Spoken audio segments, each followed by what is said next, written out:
Noordewien. My Willem de Vries. Kom verder.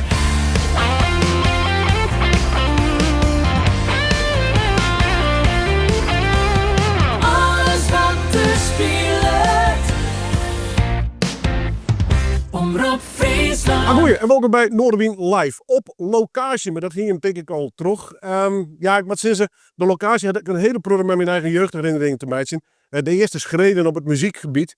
Dat ging altijd richting Ljouwert of Snits. En ja, dat moet je verstaan, we hebben trouw dat ik het dan over het balwerk heb. Het balwerk bestaat 50 jaar, zijn fantastisch hier georganiseerd met een heel soort reunies. En mooie aanleidingen, in ieder geval om feestjes te bouwen. En een mooie expositie hoe die romrofte geschiedenis van die prachtige popzaal hier in Snits. Fjouwer mensen ga ik hier een tafel op de bank. Fjouwer heren, helaas geen vrouwen.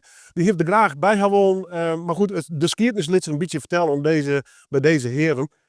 Ik stel je even voor. Jeroen, die werkt hier bij het balwerk als programmeur.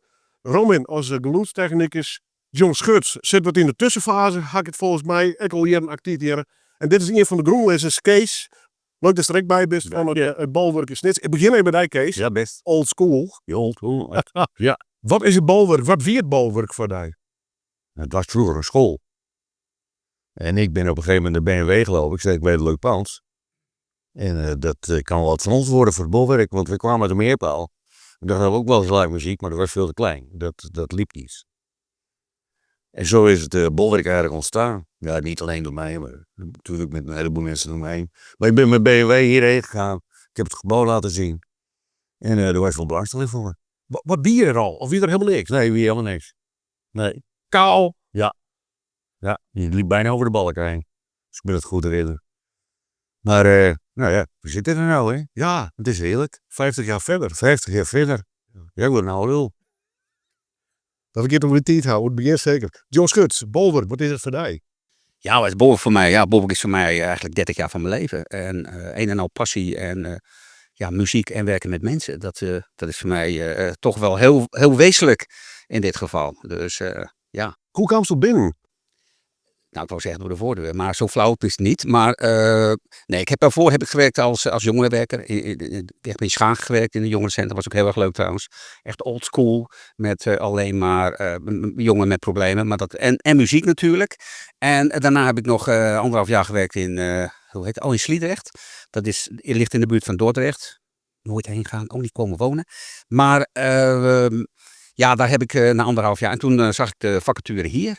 Als jongerenwerker / programmeur. Zoals ze dat noemden, zeg maar. En zo ben ik erin gerold. En dat was in 96. Het eerste concert zag ik hier ook nog ergens op de borden. Jimmy Rogers. Is niet meer onder ons. Maar dat was een van mijn eerste concerten. Ooit nog eens ingewerkt door Frits Siesweda. Die is helaas ook niet meer onder ons. Maar 2 shows ingewerkt. Mucky Pup en Jimmy Rogers kan ik me nog herinneren. En met die vrijwilligers toen de tijd. Dat is ook een vak apart om daarmee te werken. Maar er werd net zo hard gezopen voor de bar als achter de bar, zeg maar. Ja, toch, Kees? Dus dat was een heel apart gevoel, laten we het zo zeggen. Maar, en gebloot werd het natuurlijk ook nog. Maar ja, goed. Maar zo ben ik erin gerold toen de tijd. Dus ik ben, ja, in de tussentijd natuurlijk wel her en der ook eens gesolliciteerd. Achteraf, maar goed dat ik daar die sollicitatie allemaal niet door zijn gegaan. Of die banen bestaan niet meer, of dat is ook gereorganiseerd, zeg maar. Maar ja, je blijft hier toch hangen. Het is toch, ja, Sneek is natuurlijk een leuke plaats om te wonen ook. Ja. Wat die verhaal? Ja, balwerk, de brug is hier nog. Ja, ik ben ooit als muzikant hier binnen komen lopen en ik ben nooit meer weggegaan. Ik was 15 of zo, 16. En toen zag ik wat de jongens van de techniek aan het doen waren en vond ik interessant. En nou, ik werd op een gegeven moment vrijwilliger, ging stage lopen. En nou werk ik er, ja. Het is allemaal vrij natuurlijk gegaan, maar ja, het klinkt voor mij heel normaal, omdat het zo over een hele lange tijd is gebeurd, als het ware. Maar ja, ik weet niet anders. Ik ben er half opgegroeid hier, dus ik vind nog steeds elke dag leuk. We hebben hem een beetje. Ja, absoluut. Maar hoe oud was je toen je kwam? 15, 16. Ja, toen ging ik hier was ik hier wat meer, zeg maar. Nou. En met die Borman? Jeroen, ik ken je op een manier uit de muziekwereld. Dus in dat opzicht is het verhaal net heel bordeaux. Maar doe toch op een gegeven moment dat bolwerk, dat lijkt niet wel. Dat mag ik maar eens...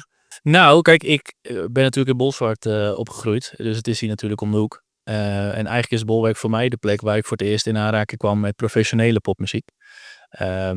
Jaren later inderdaad zelf in de muziek gaan werken. En op een gegeven moment hier de baan gekregen. Vertel eens, wat voor charme had deze zaal? Er hing er een enorme historie om. Dat vertel je in dit hier ook. Kun je dat merken in die werk van Bolwerk dat het toch een speciale naam had? Ja, nou je merkt met name bij de boekers van de oudere bands. Of de boekers die al langer meegaan. Dat die inderdaad nog wel heel goed weten wat het Bolwerk vroeger inhield. De nieuwe generatie die moet je wel bijbrengen wat Snake is. En dat de Bolwerk er ook gewoon een zaal is. Met 500 capaciteit. En dat Snake er ook gewoon toe doet. Ze is natuurlijk in een wereld, internationale wereld, denk ik, in een landelijke wereld. Helpt zo'n namen dan nog met Benji Hinne te krijgen of gaat het u dan toch mild? Het is een combi van. Maar ja, tegenwoordig draait het wel heel erg om geld natuurlijk. Dat is wel waar. Maar je merkt wel dat de old school bands die hier dan weer eens terugkomen. En hebben bijvoorbeeld afgelopen zomer het Madball meegemaakt, de Gnostic Front. Ja, die weten nog wel wat Bolwerk is. Dus dan zal het waarschijnlijk wel helpen. Ja. Dus toen die eerste band nog? De eerste band. Ja. Want wie je mijn intentie om er een poppodium van te maken? Of wie het meer een heel jongeren zijn? Ja, het was eerst veel breder. We hadden ook mensen met een beperking hier rondlopen. Nou, kreeg je toen kwot naar ons toe. Dus die dingen hebben we ook allemaal meegemaakt. Maar uiteindelijk is het langzamerhand gegroeid naar een volwaardig poppodium. Ja. Maar begint die gewoon eigenlijk een soort van cultureel centrum? Ja, cultureel. Zo is het, dat zo. Hoe kan het wie die groep heeft West maar sinds maar dit opzet had? Vanuit de meerpaal. Een stuk of 5, 6. Ja. En de gemeente erbij halen. En praten. Ja, heel praten. Ja, rapje. Wie in de wethouders en de ambtenaren makkelijk oer te halen? Uiteindelijk wel. Ik heb ze meegenomen hier naartoe. Laten zien. Was een lokale beelden natuurlijk.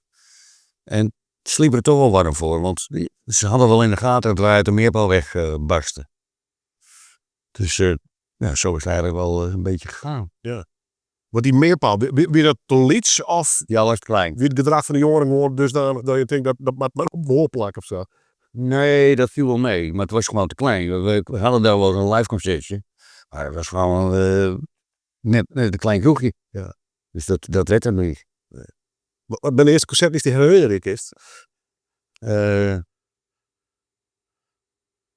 Even nadenken. Helemaal brood. Ja, helemaal brood. Dat staat me er heel goed bij. Arno Rientjes. Was je T-Matic denk ik? Als T-Matic. Fantastisch. Ja. En wat nog meer? Walt Strout. Dat soort jongens allemaal. Wel fantastische naam. Hoor. Ja, dat zijn hele goede namen. Ja. Het je terug een rider bin en een heel plan. Ja. En hoe gang dat in die tijd? Rommelig. Ja. Grappig rommelig. We hebben een beentje. We hebben een beentje, ja. We hadden eigen de steedrukkerij, hadden we hier ook. Ik heb zo'n grote kast volgemaakt voor de belichting van de zeven. En dus hier werd heel veel gezeefdrukt. Ja. Door 3 dames. Een heel groot rek erbij met die dingen allemaal in te leggen om te drogen. Ik weet in Vera, in Grange, doen ze het nog steeds. Oh ja? Een vrijwilligersgroep met safe-drukkers. En dan maakt ze de poster voor de concert, maakt ze daar nog steeds. Ja, nou leuk. Dat bied je dus extra. Ja, dat was hier ook zo. Meer kleurendruk. Ja. Dat is hartstikke leuk. En dan die dingen uitspuiten hier achter in een put. Dat sloeg natuurlijk helemaal nergens op. Spullen zo vervuild is de pest. Ja. Maar dat maakt ons allemaal niet zoveel uit. Wat voor sfeer hang je? Ik bedoel, weer de jeugd, experimenteren, drank, drugs. Rock'n'roll of nee? In het begin wel. In het begin mocht er ook nog gebloot worden, maar dat hebben we snel afgekapt. Het gooit de boot. Nou ja, het ging meer erg op de meerpaal eigen. En dat hadden we gewoon geen zin meer in. Ja. Nou ja, een drank en sigaretten natuurlijk wel. Ja, je kon hier nog roken. Ja, dat gaan we nog vrij lang volhouden. Daar een foto van ons oude boekhouder, Harry Schilstra, die staat er met een pijp in zijn mond. Dan weet je het hier dat ze volgens mij op televisie nog zitten. Ja. John, ik ga even terug naar daar, want ook de periode daarna. Wie had je nog? Pak even de microfoon zo. Wie had je nog toen je kwam? Nou, Kees was hier nog wel fysiek aanwezig bij de concerten natuurlijk. En niet zo'n klein beetje van Kees was altijd echt wel aanwezig bij concerten. Hè Kees? Dus altijd wel klaar met opmerkingen en dat soort dingen. Maar nee, toen ik hier kwam was Kees hier sowieso als bezoeker natuurlijk. En Kees zat toen ook in de, volgens mij, culturele raad was dat toen. Ja, en dat was wel heel leuk voor ons, want Kees had het geld binnen. Dus, nee, maar goed, zo werkt het gewoon. Ons kent ons. En ik bedoel, zo werkt het denk ik nog steeds. Dus wat dat betreft hebben we een paar hele leuke projecten gedaan. Dus ja. Maar ja, uit die periode, dus 96, 97 zeg maar. Dus ja, maar toen kwamen de facties, toen programmeerde ik dan naar aanleiding van facties. Toen kwamen 10 meter fax uit. En die kon, ja, dat is. En toen belde je ook nog mensen, dat is nu ook wat minder gebruikelijk. Maar ja, toen had je de boekers aan de lijn. En had je het eerst over het weer en over de vakantie in Guatemala, weet ik allemaal wat. En inderdaad, ja, en over de liefde, weet ik allemaal wat. En aan het eind van het gesprek van, oh god, ja, ik heb ook nog een leuke aan. Kun je hier wat mee, kun je daar nog wat mee? Die wereld is al heel erg veranderd. Maar dat kan Jeroen alleen maar beamen, denk ik. Ja, daarom. Maar het is wel een stuk stapsgewijs steeds zakelijker geworden. Het heeft zijn voordelen, heeft ook weer zijn nadelen. Maar persoonlijk vond ik altijd de persoonlijke touch vond ik altijd heel erg fijn, zeg maar. Dan bejaarden. Ja. Maar ja, goed, Borwijk was toen een van de podia. Hè?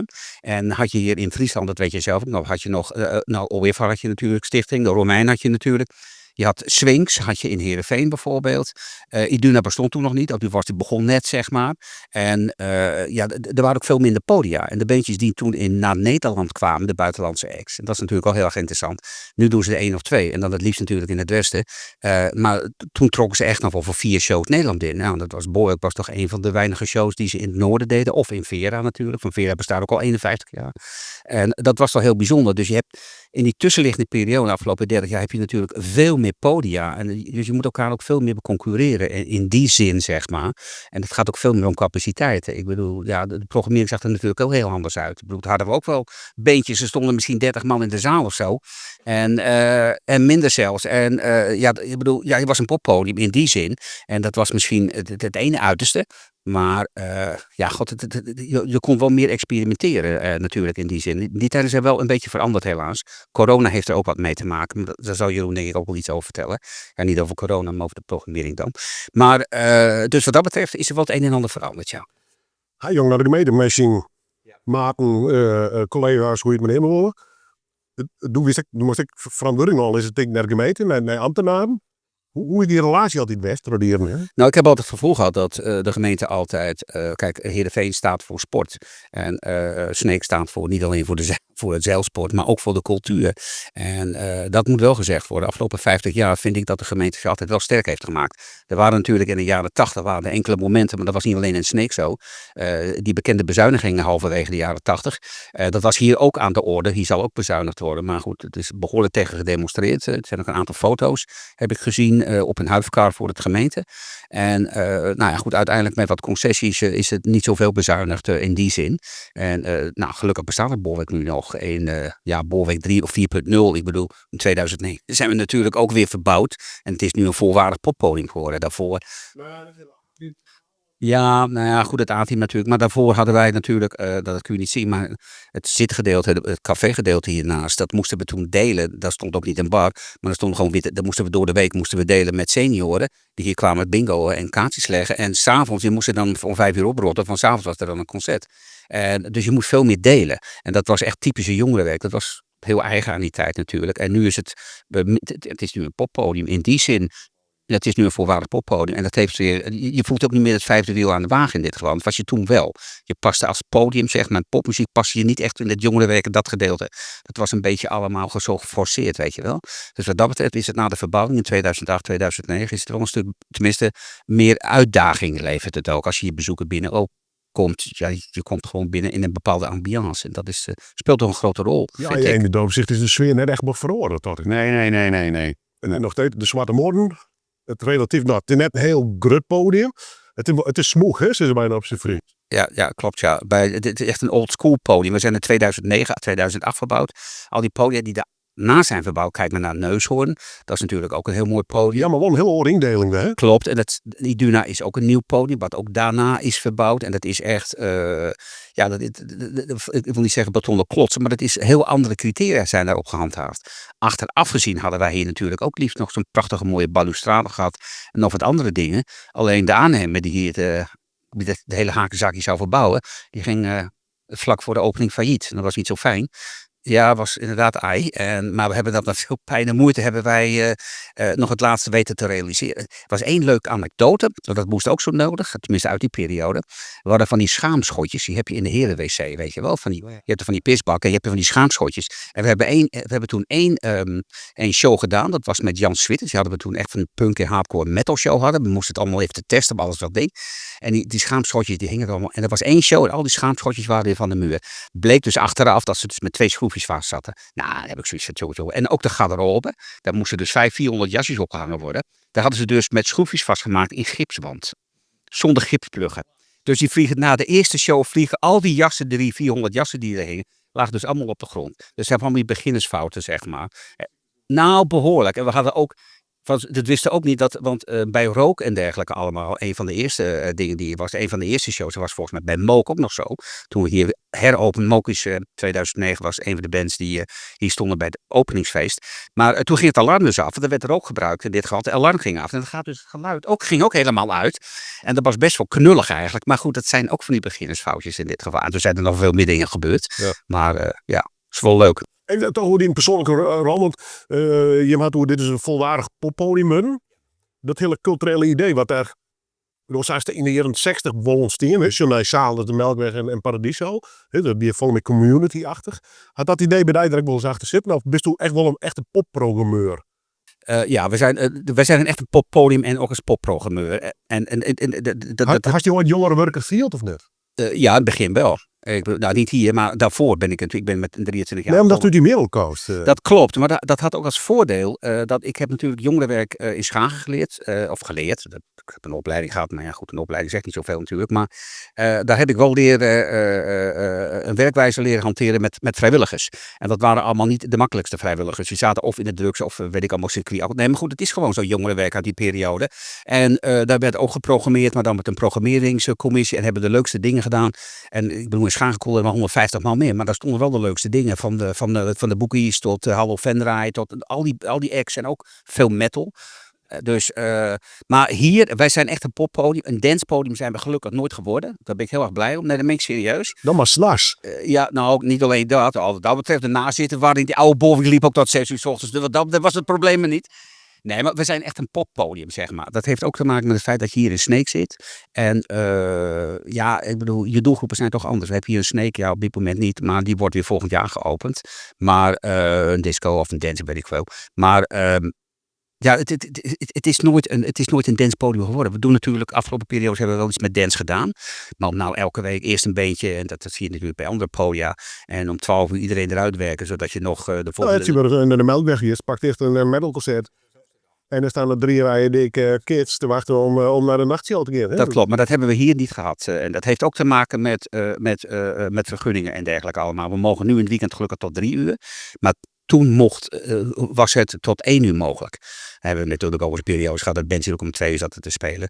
Dus, maar we houden natuurlijk, en toen ook al, ook rekening met onze buurtbewoners natuurlijk. Dus, Jeroen, even naar het heden. Ja, nou ja, het heden. Dan kom je binnen. Hij solliciteert of zo. Hoe dat bij de hier trouwens? Ja, 2 keer zelfs. Maar de eerste keer werd ik het niet. Ja, zeker. Ja. Ja, precies. Ja, andere tijd.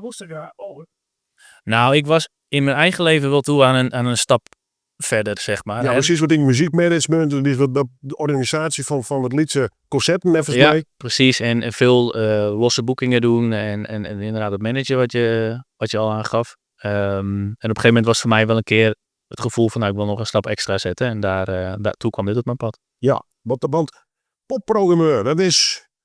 Ben er opleiding volgt? Nee, voor mij net, hè? Nee. Hoe kan het binnen? Maar ja, John weer natuurlijk, die had die inwerken neem ik hoor. Ja, zeker. Nou, plus ik kende John natuurlijk ook al wel vanuit mijn boekingachtergrond. Dus wij kennen elkaar al wel. Ja, en hoe kom je binnen? Nou, eigenlijk half in coronatijd. Dus er waren een heleboel shows die al heel snel er weer uitgingen. ja, hoe kom je dan binnen? Ja, het is eigenlijk gewoon een jaar meelopen geweest en heel veel gepraat over het gevoel achter het bolwerk, zeg maar. En vanuit daar zijn we verder gegaan. Nou, het ligt wel bij een popprogrammeur. Ja, er komen al je mensen on tour. En ik denk dat een agenda zich voor een deel altijd nog zelf maakt. Hè, voor wat komt er, wat wordt er al meer. Maar de popprogrammeur jou los je vinger al druk op de programmering, denk ik. Heel zeker. Ja, en kijk, en wat je zegt over acts die aangeboden worden, dat is misschien nu wat meer zo. Maar helemaal in het begin heeft John mij ook heel duidelijk gemaakt van je moet er echt zelf achteraan en zelf je lijnen uitzetten. Want men vergeet Snake nog wel eens. Nou, en dat is wat ik tot op de dag van vandaag wel merk. Dat de grote agenten niet direct aan Snake denken als ze een toertje gaan boeken. We horen een Prodebelly mailen, app, het zeer denk ik. Ja, nou ja, goed. John zei het ook al over bellen. Daar ben ik op zich ook nog wel van. Ook wel, Eurosonic is daar natuurlijk wel een belangrijke speel in het web voor. En voor u denk ik. Hè? Als het Zeker. Een site zoals wij haar tourplan, dat is misschien al... Ja, dan moet ik gelijk maar even mailen. Ja, en vaak ben je dan te laat voor die tour. Dus dan heb je het over het jaar daarna bijvoorbeeld. Maar inderdaad, er zijn absoluut podia waar ik de programmering ze nu en dan eens even in de gaten hou. En dat ik denk van, nou, misschien moeten we daar eens even naar kijken op den duur. De valbeleid. Hoe hast u als programmeur die corona oerleest? Nou. Hoeveel stress heeft er van horen? Nou, zou ik eens heel eerlijk zeggen, toen was John de programmeur en ik de assistent. Dus John die boekte alles Die om. kun de meeste Dus stress. Hè? Dat wou ik zeggen. Bij het trek. Pak even een microfoon. Ja, dat wel. Ja. Bij hem uithuilen, dat scheelt wel weer. Ja, maar doen we ze al al bellen en extra contract? Hoe je dat doen? Nou, die hele corona shit was natuurlijk niet echt je van het. Nou, Perry. Nou, behoorlijk, ja. Maar ja, niet alleen een concert, hè. Je had niet alleen te maken met bandjes, maar je had ook te maken met je vrijwilligers. En die wil je natuurlijk vasthouden. Want ik bedoel, we hebben een behoorlijke periode dat zo gehad natuurlijk. En voor vrijwilligers hebben we specifieke dingen gedaan. Online dingen, kleine cadeautjes, bellen, dat soort dingen allemaal. En af en toe bijeenkomsten met 1,5 meter ertussen. Wel echt niet. En voor de rest hadden we natuurlijk ook wel beentjes hier staan. Dat ging heel langzaam. We konden in eerste instantie we de 30 mensen zittend aan die tafeltjes. Nou, ik heb het nog op mijn netvlies staan. Ja, we hadden van die druklampjes. En dan, als ze daarop drukten konden, dan kwam iemand van de bar en met een mondkapje voor. En die kon dan de bestelling opnemen. En dat, ja, zo moest dat toen. En dat werd langzaam uitgebouwd. Het was eigenlijk, je had het ook al wat eerder gezegd. Een soort nachtclub idee. Er stonden de meest leuke, echt grote dingen stonden op het podium voor 30 man. New Cool Collective stond daar bijvoorbeeld in de hoek. Dat kan je nog wel herinneren. Die stond er in de hoek, New Cool Collective. Die stond niet te spelen voor 40, 50 man aan tafeltjes. Hoe kost dat financieel doen krijgen dan? Omdat je in die periode had het Fonds voor Podiumkunsten extra subsidiemogelijkheden. En dat was niet alleen voor de podia bedoeld natuurlijk, maar dat was ook bedoeld voor de artiesten, in dit geval voor de bands, om die natuurlijk ook gaande te houden in dit geval. En als shows niet doorgingen, kregen ze toch hun geld. Of tenminste een gedeelte daarvan. En daar is toen wel heel goed op geacteerd. Gelukkig wel. Alleen, dan kon je heel langzaam uitgroeien naar 50 man bijvoorbeeld. En toen weer 60. En het gekke is, en dat weet ik ook nog, dat was een van de eerste keren, volgens mij was dat met Hunekop. Dat was volgens mij in februari. Toen werd opeens het hele slot er weer afgehaald. En toen konden we van 50 opeens weer onbeperkt. Maar dat was even schrikken. Want dat was... Zeker met een hoekop. Ja, nee, maar daar hadden we niet Hunekop. Die hadden we staan. Ja, nee, we hadden het duo Hoenekop staan. Dan zouden we aan stoeltjes, aan tafeltjes zouden we dat doen. En binnen 1,5 week werden al die maatregelen die werden opgeheven. Dus toen belde Emiel op van, joh, kunnen we niet gewoon met de band komen? En toen hadden we dus 2 weken daarvoor echt voor 30 of 50 man hadden we kleine concerten. En er stonden in één keer 500 man hier 1,5 week later. Dus het was echt dat je denkt, wat gebeurt hier? En het grappen... Ja, absoluut. Kijk, en dat is wel heel leuk, want daar is wel een traditie geboren dat ik vanaf dat moment elk jaar, de eerste zondag van het jaar, de eerste zondag dat je open ging, eigenlijk hoe het toen ook ging, dat we dan openen met de Hoenekop en wat leuke supports erbij. Dus, nou ja, het heeft ook zijn voordelen gehad. Doen we er nog? Ja, zeker. Voor komende januari weer. Ja. En door de naweeën van die corona. Ik bedoel, een heel probleem uit het ritme bij van we gaan een bandje kijken, we gaan in de kroeg in, et cetera. De hele uitgaansgedrag, daarna, is verloren. Hoe is dat ook? Die waren zo weer terug. Ja? Ja, natuurlijk. Ja, is dat vrij makkelijk hier? Ja, volgens mij wel. Iedereen had er toch wel heel erg veel behoefte aan. Om lekker een beetje te kijken en te luisteren. En, Ja, maar je hebt wisselende loon. Bij de ene zaal was het hartstikke snel en goed en vol. En iedereen weer los. En horen we al die heel scruten. Ja, dan gingen we wel keuzes maken. Dus de entreeprijs is naar mijn gevoel wel een idee. Je ziet vanaf corona dat die entreeprijzen enorm omhoog zijn gegaan. Daar hebben we altijd wel een beetje naar gekeken. Ook ten opzichte van de landelijke norm proberen we als bolwerk daar ook iets onder te zitten. Dat je een beetje toegankelijker bent, zeg maar. Maar ook daarin, die prijzen die gingen zo snel omhoog dat het ook niet meer voor iedereen behapbaar was om zomaar een show te bezoeken. Dus ook daarin.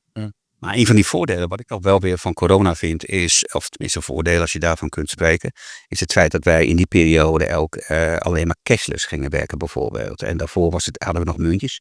En dan konden sinds die periode kun je hier alleen maar pinnen. Ik vind dat een groot voordeel. Er zijn een aantal bezoekers die daardoor wegbleven in die periode. Want, en nog wegblijven, omdat ze dan getraceerd kunnen worden dat ze hier een concert bijwonen. Maar ondertussen wel een ticket Voor kopen. sommigen is het nog steeds een geheim. Dus Ja, nou, ik snap het een allemaal. guilty pleasure. Ja, daarom ja. Dus bij sommige snap ik dat wel, dat je niet wil weten dat er niemand anders daar geen is geweest. Zei iets. Nee, maar dat vind ik wel een van de voordelen. En waarom vind ik dat een voordeel? Omdat je op die manier, toch op een heel andere manier je bezoekers tegemoet kunt treden, zeg maar.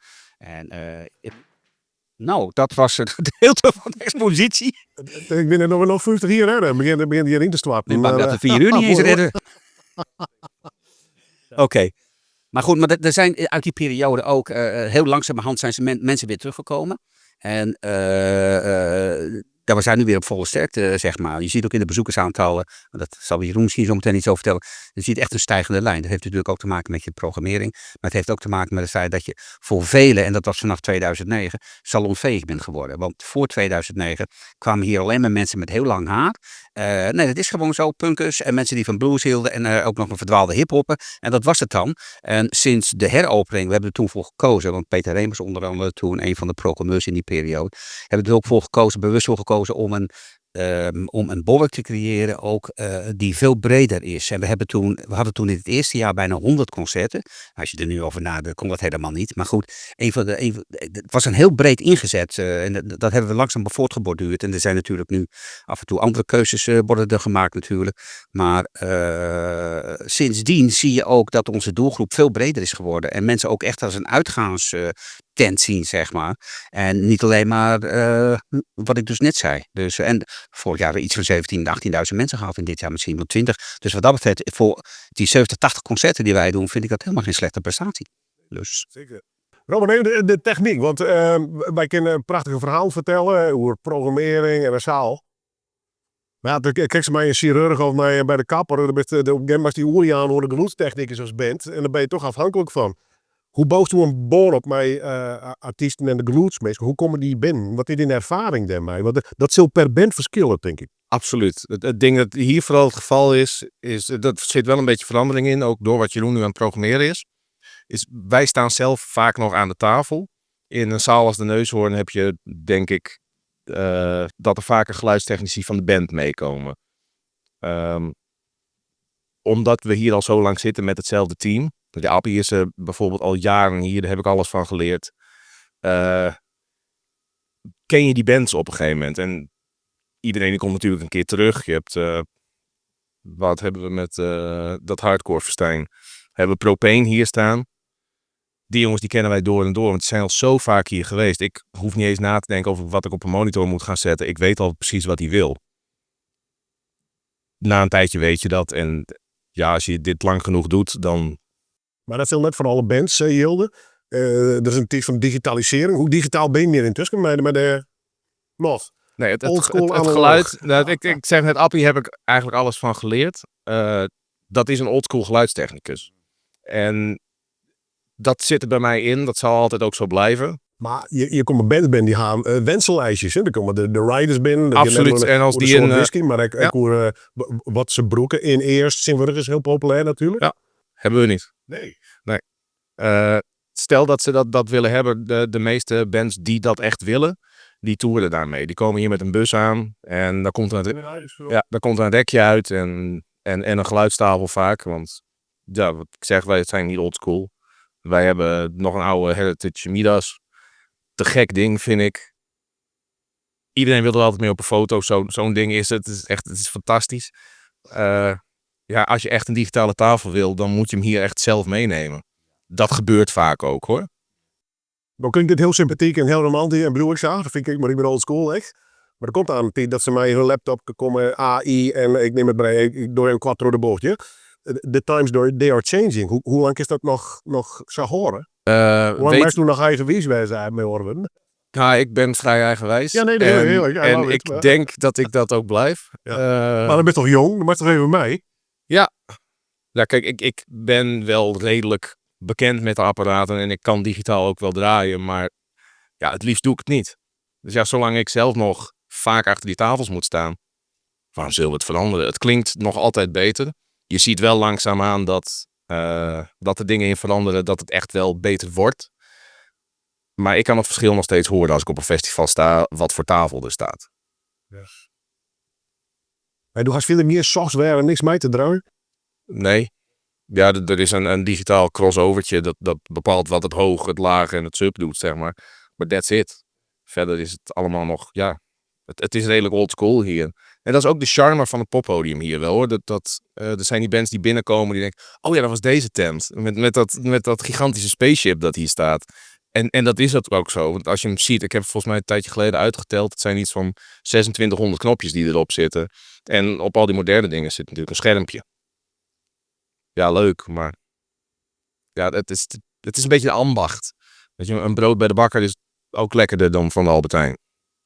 En wat ik werk zelf in de media, ik werk in mijn muzikant, maar ik zie altijd iets in de technici die bij de radio werken. De helft is techniek, de oren is helft is mij ook omkeren. Hè? Ja, Omgangsvormen, absoluut. juist meest een veilig gevoel, Ja. zodat ze dat zien. Je wilt het verdij, hè, van muzikanten. Ja, zeker. Ja, je moet van elkaar aankunnen. Want Ze komen binnen en dan warm bad of net? meestal wel. Ja, je hebt wel eens een bandje dat agressief binnenkomt. En dan weet je al. They're Ja, fucked up, man. Nou ja, als je de laatste tour van. Als je zo'n Nightliner tour hebt die met een grote bus aankomen. En je de laatste band van de tour. Dat zal er al 3 maanden in zitten. Ja. Dan weet je al waar je aan toe bent. Maar ja. Maar je daar altijd behoorlijk. 99% van de tijd gaat het goed. De 1% dat het niet goed gaat, ja. Daar leven we dan ook wel in mee. Jeroen, jouw Monique Voorsworst. We zijn elke zaal zien DNA, hè? Nooit er heel bewust keer om een hele brede programmering. Delta zet de laatste jaar, maar toch. Wat is dat verdiengevoel, dat balwerk DNA? Zo, ik koer het balwerk van bijvoorbeeld bands als Cymox in de hele New Wave periode. Wij konden in Friesland snits helpen tot de hip-hop. Kolonie, bij wijze van spreken. Hè? Jarvin weer wat meer punk. Ik kom zelfs in Kiehol, dat we al in mijn heavy metal. Dus nou ja, zij hier is zijn DNA een beetje. En je wie het, ja, dat wil het hip-hop een beetje New Wave. Hip-hop, hardcore. En dat zijn inderdaad ook wel dingen die we dit jaar in het jubileumjaar hebben laten terugkomen. Ja, dat Dus- zeg ik daarom. Ja. Ja, zeker. Hè? Want je noemt Clem Cymox, nou, die hebben we inderdaad nog staan. Maar Wie even meer concept neer. Ja, dat echt zei al je. cool. ja, precies. Maar ook dingen als Exploited. We hebben al zoveel gedaan. Ik kan me niet eens meer allemaal herinneren dit jaar. Er zit ook een hele sleep bands bij die winnen er al van als toen volgens mij. Ja, ik ben van 95. Dus de heleboel bands die hebben hier al gestaan voordat ik geboren was. Wat is het Nou, volgens muziekliefhebber? Ja, gaaf. Maar John die noemde dat een keer dat ik een oude ziel heb. Dus op zich klopt het ook. Heel veel herkenbaarheid. Ja, zeker. Ja, ik luisterde jaren geleden zelf eerder naar een Q65 dan dat er op de radio kwam, zeg maar. Dus wat dat betreft klopt dat denk ik wel. Maar goed, de nieuwe stromingen, maar ik bij horen, komen we straks nog even over te spreken. Maar dat DNA, dat balwerkgevoel, hoort er al in. Dus ja, dat is moeilijk te definiëren, hè, eigenlijk. Dit is het ook, maar als je puur even naar het programma kijkt, dan denk ik dat we inderdaad teruggegrepen hebben op wat het bolwerk was. En ook wel weer een beetje waar we naar terug zouden willen. Aangevuld met wat dingen waarvan we zeggen, dit is wel de toekomst. We hadden bijvoorbeeld, vorige week hadden we Gavin James hier staan. Nou, dat vond ik echt een van de mooiste shows die ik hier gezien heb de afgelopen jaren. Dat zijn nou echt van die namen, dat was ook wel een uitzondering dat we die hadden, maar dat zijn namen waarvan ik denk, ja, hier boor je een nieuw publiek mee aan. En dat zou ik heel graag vaker terugzien. Maar als je kijkt naar wat het gros van het programma was, ik noem al Exploited, Madball, Agnostic Front, maar ook Will and the People, dingen die hier ook 10 jaar geleden stonden. Cool Quest die nog een keer een show kwamen doen. Nou ja, goed. Dat geeft denk ik wel het brede profiel van het bolwerk aan. En daar hebben we in elk geval in 25 heel erg goed naar gekeken. Wat niet van die DNA van het balwerk. DNA van bolwerk, ja. Maar wat je daar de balwerk vibes.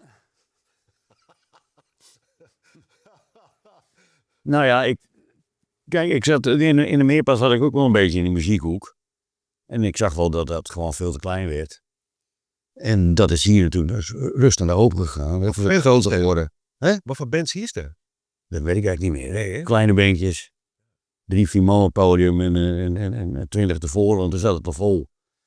Dus al vol. Wat voor techniek je neemt destijds? Oh, daar namen ze zelf mee. Ja, hè? Ja. Ja. 2 boxen en een heel Ja, klein ja, beetje. ja. Nee hoor, niks. Is allemaal onzin. En een paar kratjes bier. Ja, ook. Kratjes bier achter de coulissen. En niet te gek, want veel geld hadden we niet. Nu gooien ze met whiskies en zo. Hier. Maar dat hadden wij niet. Niet meer paal dan hij dus boven wel een begrip dat bands de automatisch blokken. Of weet nog de muziekcultuur. Ja, dat was wel anders. Meerpaal moesten we het zelf uitzoeken. En wat Jeroen net ook al zei, hier worden de bands, die bieden zichzelf aan. Voor een groot deel. En dat hadden we daar niet. Maar er waren ook nog piepkleine beentjes. We hadden ook geen geld. Dat was echt in de beginperiode van het cultuur. Ja, want je kreeg het gebouw. En toen? Ja, en toen. Maar het moest heel houden, te verbouwen. Met dwaringen in slot, een raam, een Ja, nee. podium komen, een bar neem ik hoor. Volgens mij hebben ze inmiddels een jaar een bouwer geweest hier. Mijn vrijwilligers? Nee, dat was een bouwbedrijf. Ik ben nog god niet meer welke. Ja. Maar dat was een bouwbedrijf. Oké. Dat konden we zelf niet. Nee. Dat was een beetje te veel voor het goede.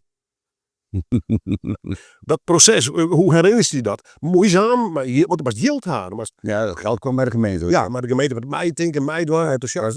Ja, veel overleggen. Ja, dat wel. En bouwtekeningen natuurlijk. En kijken waar de zaal kwam en hoe die eruit ging zien. En waar de bar kwam, die zat eerst daar en dan daar. Ja, die heeft overal gestaan. En nou ja, hier stond ook een hele grote... Nou, die is ook weg, hè? Ja. Zo is het gegaan, een beetje rommelig. Die wil een heel specifiek podium. Hè? We zijn het nog wat breder, maar toen biedt het echt wel een oor. Heb je echt een rockhawk in dat opzicht. Ja, een beetje alternatief. Is het zo gegroeid of zit daar een idee achter? Nee, dat is ook gegroeid. Dat is zo gegroeid. Maar daarmee pak je de jeugdcultuur naar binnen. Hè? Wat was de hiphoppers, de rockers, nemen ze met de wavers, zie je het ook. Hè? Maar we hadden ook heel veel oude publieken, neem me niet kwalijk. Maar hebben we nog steeds toch? Ja hoor. Ja. Van mijn leeftijd. Dat is oud hoor. Ja, hè? Ja. Ik vreeg je nergens naar veel. Maar vergroeit mij dit podium? Ik hè? Ja? Ja, helemaal. Ja. Ja, helemaal. Een soort thuis. Ja. Is het dan wat los dit of bemoeit je nog steeds gewoon? Ik bemoei me er nog een beetje mee. Niet te veel meer en ik ga ook niet zo vaak met een cassetje doen, want ik heb behoorlijk tinnitus. Oh. Dus daar heb ik helemaal erg veel last van de volgende dag. Dankzij het balwerk, hè? Denk het wel. Te dicht op de boksen. Ja, precies. Nou ja, ik was hier een zaal aan het opbouwen. Er zat er een of andere gek achter een drumstel in de hand. Keihard op een bekker sloeg. Een boel aan mijn oren gelopen, hè? Ja. Denk erom. Dus dat was niet prettig. Ik dacht al, dit gaat niet goed komen. En dat blijkt. Wat biedt de muziek en de sfeer? Je komt een bekendje natuurlijk, snitjes, ja, Grut. Ja. Het is officieel een ster, maar je hebt echt wel een beetje een dwarfsfeer, toch? In Israël. Ja, absoluut. En hier was het heel vaak ons kent ons. Later is dat wat veranderd, want je hebt ook een heleboel mensen die komen 1 keer in de zoveel tijd dus ergens in een poppodium als dit. En wat je nu dus ziet met bands, is dat er ongelooflijk veel geluld wordt door het publiek. De Dutch disease. Dat is, ja, Dutch disease, ja. En dat is bloody irritating. Het volledig manier. Ja. Daar is ik haast niks om te doen, dacht ik. Nee, we hebben Ken Krivs een keer hier gehad en die zei, dat was hele mooie, subtiele muziek. En die hield op met spelen en zei, please sit down on the floor and keep your mouth shut. Ja. En dat deed iedereen keurig. Ja. Dus dat was verademing. John, programmeur, gedrag van het publiek. Hoe ben je daarmee bezig? Als je rockers, hiphoppers, alles bent nog natuurlijk. Hè? Wie is er wel eens mee bezig van tevoren? Dus van jongens, let op dit of let op dat of net. Of het balwerk publiek, is het een moeilijk publiek hier? Nou, je kunt een beetje vergelijken. Wij noemen het altijd hier intern noemen we het oude en het nieuwe bolwerk. Ja, dat is sowieso ook echt letterlijk zo. Ik bedoel, na 2009 praten we meer van het nieuwe bolwerk, zeg maar. Die vrijwillig is ook iets veranderd. En het oude bolwerk, ja, wat Kees ook net zeggen, het was echt een rock'n'roll. Dat is het nog steeds. Alleen ja, de schepkantjes zijn er wel een beetje vanaf natuurlijk. Maar in het oude bolwerk, ja, toen had je 2 doelgroepen, of eigenlijk 3 doelgroepen. 2 doelgroepen. De eerste doelgroep was je vrijwilligers. Je moest je van de straat halen. Nee, serieus. En er waren maar 100 vrijwilligers. Ik bedoel, waarvan er misschien 20 al het werk of zoiets. Maar dat was een heel ander gevoel, weet je. Wat veel jongerenwerk achter iets. En je tweede groep waren dan je bezoekers. En soms in het derde geval was de bandjes waren soms de boek, weet je wel. Je bent en blijft een kweekvijver. Tenminste, ik vind dat belangrijk voor een podium. Om ook beginnende en kleine bandjes kans te bieden om, als is het als support of weet ik allemaal wat, of als presentaties, noem maar allemaal op. En dat zie je tegenwoordig, landelijk zie je dat nu veel minder, helaas. Dat vind ik echt een gemis. Dat heeft alles te maken met de zakelijke instelling natuurlijk, dat snap ik allemaal wel. Maar ik blijf het een gemis vinden. En als je dan kijkt naar bezoekers bijvoorbeeld, zelf noem ik het altijd, bezoekers zijn veel meer consumerend bezig. En dat zie je ook soms letterlijk in dit geval. Ze zijn eerder bezig met het consumeren van een biertje en een wijntje dan met het consumeren van muziek. Want dat speelt, dat is soms echt echt verschrikkelijk. Een voorbeeld trouwens, Kevin James, die Jeroen net noemde. Die was hier dan vorige week. Dat is een van de voorbeelden waar het wel kan. Maar goed, daar komt dan publiek, wat ook echt hoe die act ook was, hoe singer-songwriter weer. En dan zie je ook echt dat de mensen ook echt stil wel de respect. Ik vind altijd een kwestie van respect naar bands toe. Het respect wel kunnen opbrengen. En iedereen was wel muisstil. En bijvoorbeeld ook Show van Blauwzoen kan ik me... Gezondheid. Ook van Blauwzoen kan ik mij nog herinneren. Die stond hier ook in de zaal. Dus alleen met zijn gitaartje. En ook zonder mic en zonder versterking. En stond hier voor het podium. Maar er 300-400 mensen binnen. Toen was het muisstil. Ja. En dat vond ik zo opvallend. Dat het dus wel kan. Ja. Dan ga ik bijvoorbeeld kijken naar blues. Of sommige blues. Maar drugrap bijvoorbeeld. Laten we daar nou eens mee. Iedereen loopt met rode petjes. Maar iedereen loopt hier ook gewoon voor de gezelligheid. En die band is hartstikke leuk. Maar het is een sfeerband. Dus zo'n dansfeestgevoel. Een soort feestgevoel. Dat heb je bij de Hulekop ook, weet je wel. Nou, dan hoor je de meeste mensen die op de muziek toch veel te hard staan. Maar bij drugwerk heb je nou echt zoiets van, ik kom op een doorsfeest. Dan speelt het nog een leuk beetje bijvoorbeeld. En die anticipeert daar prachtig op natuurlijk, door iedereen mee te laten zingen. Dan is het niet erg. Maar het is wel erg als je naar een band gaat. Ik zal verder geen voorbeeld noemen, maar als je hier in de zaal staat en voor jou staan een aantal types die denken dat ze de hele week moeten gaan evalueren. En daar kom ik hier niet voor. Daar kom ik hier sowieso voor de muziek natuurlijk. En als ik die eens wil evalueren, ga ik wel in het cafégedeelte zitten. Daarom sta ik ook altijd voor, zoveel mogelijk voor het podium, hoor ik het meest. Ander voorbeeld, dan stop ik, is Douwe Bob. We hebben vorig jaar die try-out show. En die was dan uitgekocht. Maar dat was helemaal verschrikkelijk. We hebben een skybox, dat zit daar boven de zaal. En ik heb de hele avond, ik ben na een half uur weggegaan. Ik heb de hele avond, stonden mensen voor het front. Dat is hier dat minpaneeltje, waar we het net over hadden. Daar stonden de hele mensen te praten over van alles en nog wat, behalve over de band. En dat hoor je dan echt letterlijk. En dat is verschrikkelijk. Ja, je bent hier. Ik snap niet waarom mensen 25 of 30 euro betalen voor een show. Ik koop 2 kratjes bier, ga lekker thuis zitten te houden en bespaar ons die hele shit. En wat doe je er tegen? Dat is heel moeilijk. Ze hebben van alles geprobeerd in Nederland, van lollies tot weet ik al, ludiek nog wat. Oh, ik moet tot een bepaald zien. Nee. Snap je? Dus dat is, ik vind het een kwestie van respect. En als het respect er niet is, blijf dan gewoon thuis. Nou, ik denk gewoon dat we wel blijven komen bij ons natuurlijk, maar ga er gewoon wat leuks doen. Kom hier voor de muziek, ik kom hier niet om andere, kom hier voor een leuke avond samen en niet om, wat ik dus... De afgelopen maand doornemen. Ja, hou maar op. Ja, nee, ik ben het volledig manier. Hoe muziek speelt trouwens? Ja, per hoogtepunt. Wat ben de concert die bijbleef hier? Ja. Wat ik wel heel erg leuk vond, en tenminste dat vond ik toen wel, dat was in het begin 2000, dat hier op een donderdagavond, en toen bestonden we 25 jaar of zo, hadden we hier de show van The Damned. Voor mij, ik ben een oude punk, ik heb vroeger weer een punkbeestje gespeeld. En dat vond ik wel zo, dat vond ik helemaal te gek. The Damned hier, weet je wel. En er waren hooguit 100 man in de zaal. Op de PR marketing werkte toen nog iets anders natuurlijk. Heel grote posters, maar goed. The Damned notabene. En ik vond dat fantastisch gezegd. Mijn avond was geslaagd. En Show van the Dwarfs bijvoorbeeld is ook een hele leuke act in dit geval. En ja, al die leuke, hele interessante blues acts die wij ook hier hebben staan. Schiet me zo even niks te binnen. Nou, de Hoax bijvoorbeeld. Dat was de typische band. Dat waren nou veganisten. Dat was heel bijzonder. Maar 2 van die mensen waren veganisten. Hadden er nog een kleedkamer daarachter. Dus achter de zaal, zeg maar. Die hebben nu ook, maar daar hadden toen een hele grote. Daar zaten vrijwilligers na afloop samen met de band. Dat had ook wel zo'n sfeertje trouwens. Maar, ik weet nog van de Hoax. Die hadden een eigen kooksteltje meegenomen. Dat geeft niet gitaristen volgens mij. Want ze wilden er zeker van zijn dat alles wat ze aten alleen maar veganistisch was.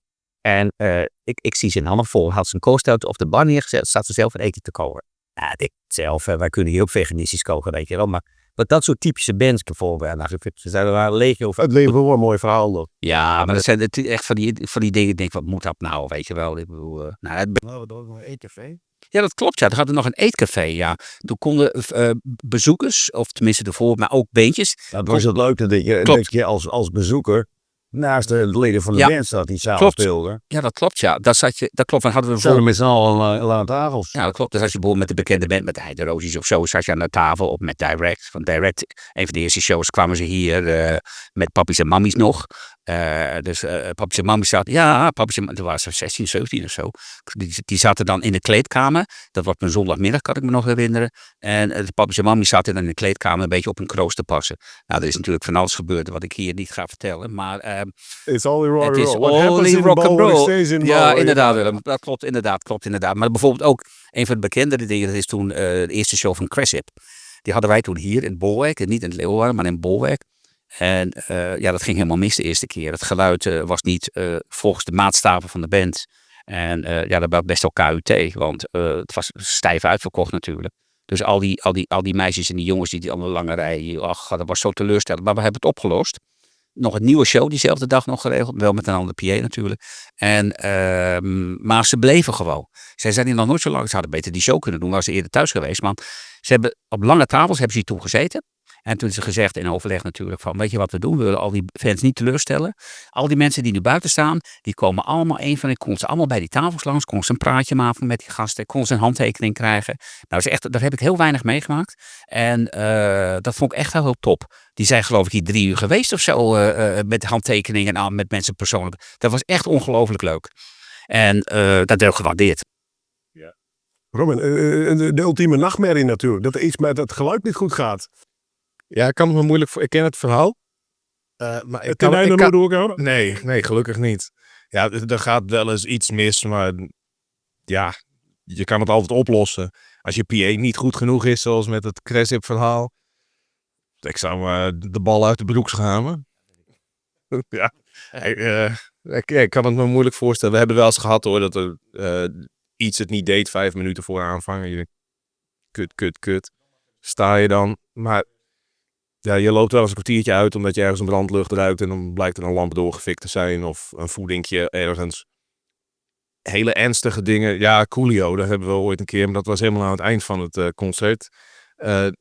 Toen had ik net op monitors hebben we een versterker aanhangen. Dat stond zo hard. Dan had ik net een nieuwe versterker en die was een beetje een sterker versterkertje.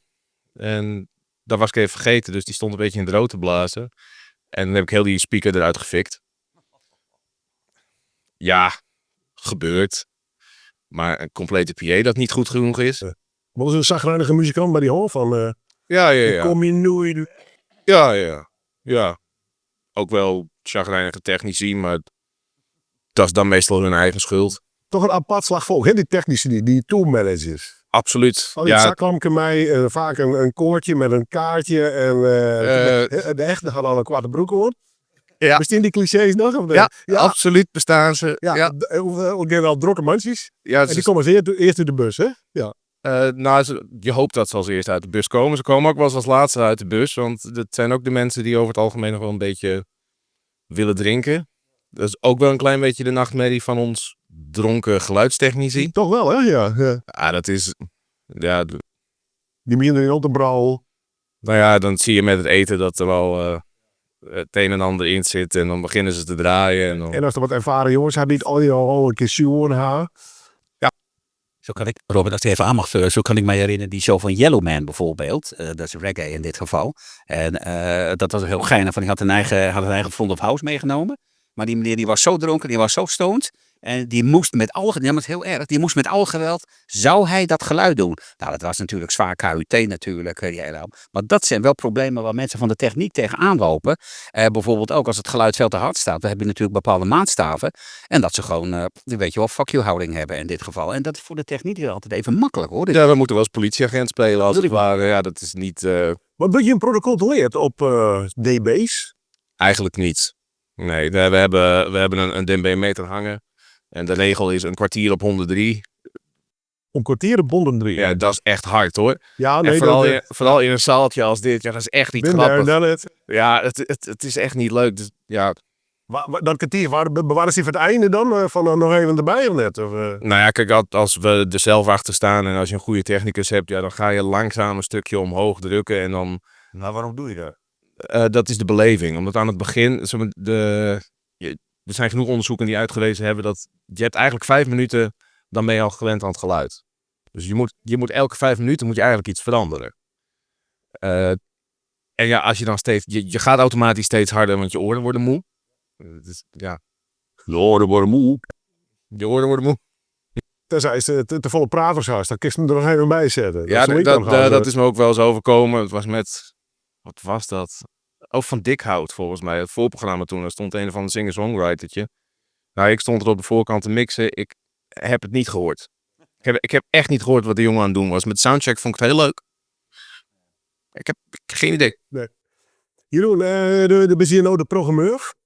Doet dat al in het trouwens? Of is het nog steeds in samenspraak met een commissie? Of was dan bij Omke John langs? Of, Nou ja, kijk, John is natuurlijk wel degene die de meeste kennis heeft over de geschiedenis daarvan. Dus absoluut gaat dat zo. Maar het is niet zo dat daar echt een commissie omheen zit of zo. Hoezo staan de takkels?